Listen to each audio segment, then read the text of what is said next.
Hi there, I'm John LaDuca. I'm the founder of Playbook Builder, and I want to share an idea with you.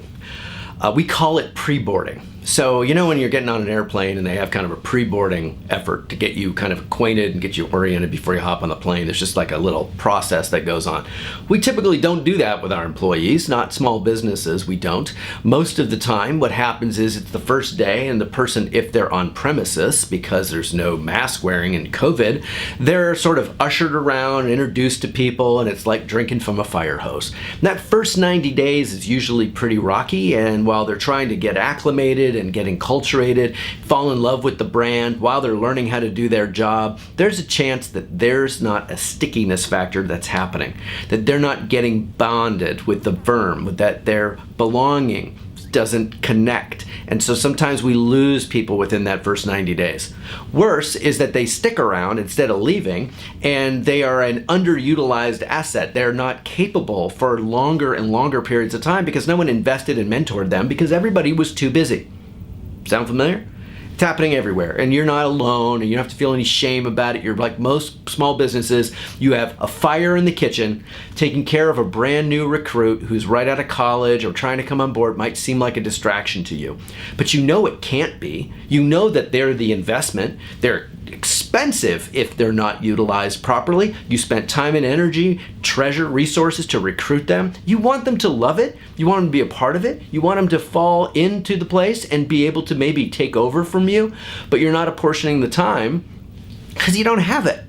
Well, what I want you to consider is that onboarding can happen actually as a pre-boarding effort, that you can orient and acclimate that person to characteristics of your culture, your values and brand, to get them to get the stories, the heritage, the introductions, all before day one. That can be true, and think of the implications. So you were to know confidently that you could consistently onboard new employees, that they would come out of that 90 days knowing the same things, hearing the same stories, hear from you the passion that you have, that you built this business to protect this vision you've created. Well, if you knew that they had that, how much more audacious might you be? How much more bold would you be about saying yes to growth through others, saying, hey, it's the who not how model, who's come, I can handle you.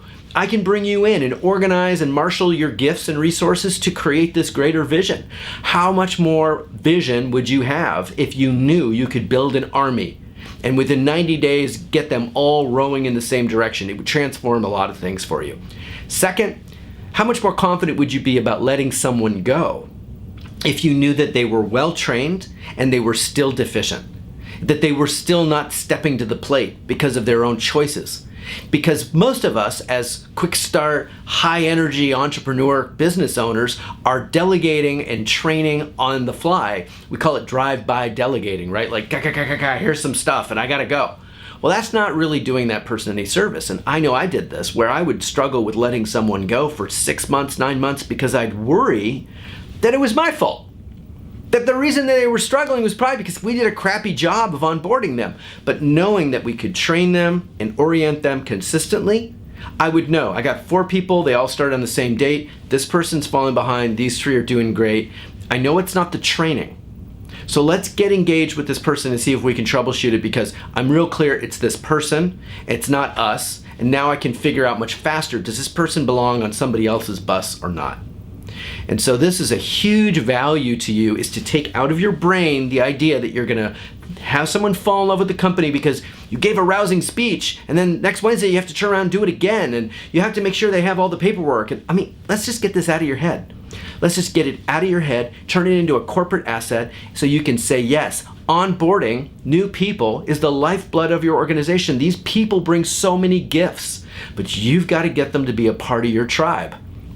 I want you to consider how you can do this. Hey, thanks for watching. I am always going to share best practices and ideas with you, and this is just one of many.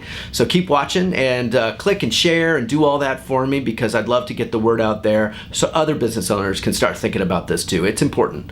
Thanks again.